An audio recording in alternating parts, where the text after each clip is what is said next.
Hello friends, welcome to maths world. Doctor Sonendra Gupta online maths class. Dear friends, आप सभी का मेरे यूट्यूब चैनल में बहुत बहुत स्वागत है। जैसे कि आप जानते हैं कि मैं आपको मैथमेटिक्स 2 यानी कि दिसंबर 2024 में जो आपका पेपर हुआ है उसके पेपर का मैं आपको सोल्यूशन सॉल्व करा रहा हूँ, जिसमें आपने उस पेपर के सोल्यूशन को बहुत चाह रहे हैं, क्योंकि मैं अभी तक आपको क्वेश्चन नंबर 1 से लेकर क्वेश्चन नंबर 7 तक आपको डिलीवर कर चुका हूँ। अगर आप क्वेश्चन नंबर 8 अगर आप देख रहे हैं तो इसका मतलब ये है कि आपने क्वेश्चन नंबर 1 से लेकर 7 तक देख लिया। अगर नहीं देखा है तो तुरंत जाइएगा लेक्चर के डिस्क्रिप्शन बॉक्स में, आपको सारे लेक्चर्स की लिंक आपको वहां पर मिलेगी। तो डियर फ्रेंड्स, अगर आप मेरे चैनल को सब्सक्राइब करना चाहते हैं, चैनल को सब्सक्राइब करेगा, बेल आइकन को प्रेस करेगा, जिससे कि आपको मोर इंटरेस्टिंग वीडियो लेक्चर आपको फ्यूचर में भी मिलते रहे। तो आइए स्टार्ट करते हैं क्वेश्चन नंबर 8। ये क्वेश्चन नंबर 8 के बारे में खास बात बता दूं, ये क्वेश्चन नंबर 8 हो सकता है कई बच्चों ने जो ये सॉल्व नहीं किया हो, लेकिन मैं आपको बता दूं ये 14 मार्क्स का क्वेश्चन आया था। यानी कि सिंगल क्वेश्चन अगर आप अटेंड करते हो 10 मिनट के अंदर आपको 14 मार्क्स मिल सकते थे। अब क्वेश्चन क्या है वो समझ लेते हैं। Verify Green theorem for line integral x y plus y square d x plus x square d y where c is the boundary y equal to x and y equal to x square. तो यहाँ पर आपको एक function दे रखा है जिसको हम यहाँ पर बोलना चाहें तो यहाँ पर f1 dx plus f2 dy बोल सकते हैं, या m dx plus n dy की फॉर्म लिख सकते हैं। तो एज पर द जो हमारे पास ग्रीन थ्योरम होती है उसका फॉर्मूला क्या होता है, line integral m dx plus n dy equal to surface integral del n upon del x minus del n upon del y d x d y del x d x d y होता है। तो यहाँ पर एक बार हम line integral को निकालेंगे, एक बार इसका सरफेस इंटीग्रल निकालेंगे। दोनों के दोनों हमारे पास इवेल्युएट होना चाहिए, बराबर आना चाहिए। अगर दोनों बराबर आते हैं तो हम बोलेंगे कि हमारी ग्रीन थ्योरम वेरीफाई हो जाएगी। अब सवाल उठता है कि हम इसको कैसे वेरीफाई करेंगे। तो देखिए सिंपल है, पहले जो भी हमें फंक्शन दे रखा है उस फंक्शन से मैंने एम और एन को डिफाइन कर लिया। एम हमेशा कहलाता है dx का कोफिशिएंट और n कहलाता है dy का कोफिशिएंट। अब हम del m upon del y निकाल लें तो ऑब्वियसली हमें मिलेगा x प्लस 2y, और del n upon del x निकालेंगे तो मिलेगा 2x। इसको हम उठा के हम RHS के अंदर रख देते हैं। तो हमारे पास क्या निकल के आएगा, 2x minus x minus 2y, then बिट x माइनस 2y मुझे मिल जाएगा। अब सवाल ये उठता है कि हमारे पास जो रीजन है वो एक्चुअली रीजन है क्या। तो डायग्राम को आप ध्यान से देखिए। ये मेरे पास जो इधर वाला पोर्शन जो निकल के मेरे पास आ रहा है, ये मेरे पास y equal to x square है, और ऊपर वाला पोर्शन जो है y इक्वल टू एक्स को रिप्रेजेंट करता है। अब देखिए ये जो हमारे पास कॉमन रीजन हमारे पास जो आ रहा है वो ये हमारे पास कॉमन रीजन है, ये हमारे पास कॉमन रीजन है ना। और हमें इस रीजन के अंदर हमें अपनी लिमिट डिफाइन करनी। तो सिंपल सी बात है कि अगर हमारे पास अगर हमें रीजन में लिमिट डिफाइन करनी है तो हम क्या करेंगे, इस लिमिट को हम पैरेलल टू इस एक स्ट्रिप ड्रॉ करेंगे जो कि पैरेलल टू वाई एक्सिस होगी, और ये स्ट्रिप जहां से स्टार्ट होती है और जहां पर खत्म होती है वो हमें रिप्रेजेंट करेगा कि उसकी लिमिट y की क्या होगी। तो जो y की लिमिट होती है, ध्यान दीजिएगा, स्ट्रिप जिसके पैरेलल होती है लिमिट उसी की निकाली जाती है, लेकिन अपोजिट वेरिएबल की फॉर्म में।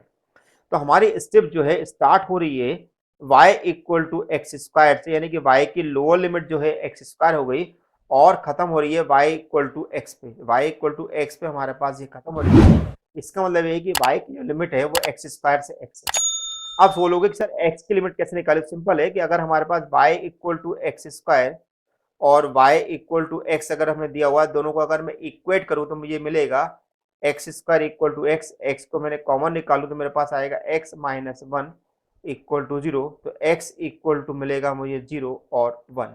इस प्रकार से मेरे पास ये एक्स की लिमिट आ जाएगी 0 से 1। तो अब चूंकि हमारे पास पहली लिमिट वेरिएबल y में एक्स में दिखाई दे रही है तो हम क्या करेंगे, y का रिस्पेक्ट में इंटीग्रल करेंगे as per the rule of the double integral. तो x का इंटीग्रल हो जाएगा एक्स वाई माइनस 2y का हो जाएगा 2y स्क्वायर अपॉन 2, यानी 2 से 2 कैंसिल आएगा। अब यहाँ पे y की जगह x रखूंगा तो x square minus x square, और y की जगह रखूंगा तो x cube minus x to the power 4।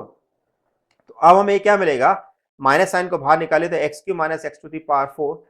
अब हम इंटीग्रल करते हैं x cube minus x to the power 4 का, तो x to the power 4 upon 4 minus x to the power 5 upon 5 मिलेगा।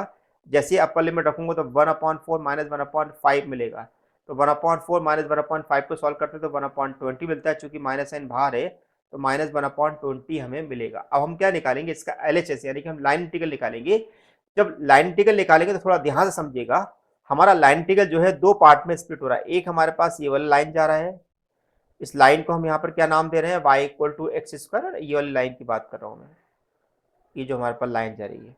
और दूसरी लाइन हमारे पास जो है, दूसरी लाइन जो हमारे पास है वो लाइन हमारे पास क्या है, दूसरी लाइन मेरे पास ये वाली। इसका मतलब ये है कि मुझे अपने यहाँ पर लाइन टेबल को दो पार्ट में स्प्लिट करना है। एक है हमारे पास है C1 यानी कि ओ ए बी, और दूसरा हमारे पास है C2 जिसका नाम है हमारे पास BO। ओके, तो वन बाय वन इसको देखते हैं किस प्रकार सॉल्व करेंगे। तो हमने लिखा है line integral MDX plus NDY equal to होगा line integral OAB and BO। अब हम यहाँ पर वन बाय वन निकालते हैं। अलोंग द लाइन OAB अगर हम बात करते हैं तो लाइन OAB पे हमने देखा था कि y equal to x square मिल रहा था, यानी कि dy इक्वल टू 2x से dx मिलेगा। तो जहां जहां मेरे पास y था वहां पे मैंने एक्स स्क्वायर को पुट कर दिया है, तो मेरे पास ये हो गया x cube plus x to the power 4, और जो मेरे पास dy था dy की जगह मैंने रख दिया 2x से dx, है ना। तो ये मेरे पास हो गया 2x क्यूब, तो मेरे पास ये टर्म मिल रही है this is 3x cube plus x to the power 4। इसको सिंपली अगर मैं इंटीग्रेट करूं तो मिलेगा 3x क्यूब का 3x to the power 4 upon 4 x to the power 5 upon 5, जिसको अगर मैं सिंप्लीफाई करूंगा तो 19 अपॉन 20 के बराबर मिल रहा है। दूसरा हमारे पास इंटीग्रल है BO।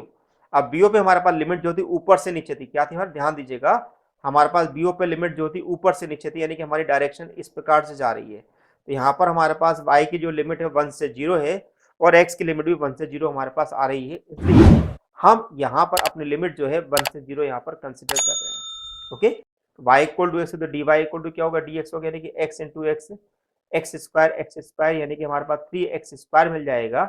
और जैसे इसको सिंप्लीफाई करेंगे तो -1 मिलेगा। अब इस OAB और BO इंटीग्रल को हम क्या करेंगे, एक क्वेश्चन नंबर 5 में रखेंगे, तो 19 अपॉन 20 -1 मिलेगा, यानी कि -1 अपॉन 20 मिलेगा। और हमने देखा कि जो मेरे पास लाइन इंटीग्रल का आंसर आया है -1 अपॉन 20, वही आंसर मेरे पास सरफेस इंटीग्रल उस रीजन R का आया था जिसको हमने सॉल्व किया था। इस प्रकार से हम क्या कह सकते हैं कि हमारे पास ग्रीन थ्योरम जो है वेरीफाई होगी। तो डियर फ्रेंड्स, आपको मेरा वीडियो लेक्चर कैसा लग रहा है। यहाँ पे मैंने आपको दिसंबर 2024 का कंप्लीट वीडियो सॉल्यूशन आपको दे दिया है विद एक्सप्लेनेशन। फ्रेंड के साथ शेयर कीजिएगा। किसी भी प्रकार का कोई डाउट आता है तो लेक्चर के डिस्क्रिप्शन बॉक्स में जाइएगा, मुझसे क्वेश्चन पूछ लीजिएगा, मैं आपकी क्वेरी जल्द से सॉल्व करने की कोशिश करूंगा। अगर आप मेरे व्हाट्सएप ग्रुप से ज्वाइन करना चाहते हैं तो मैंने यहाँ पर RGPB मैथ्स डाउट ग्रुप बनाया हुआ है, आप उसमें ज्वाइन कर सकते हैं और अपने क्वेश्चन को पूछ सकते हैं। तो thank you for watching my channel, doctor Sunendra Gupta. Thank you so much.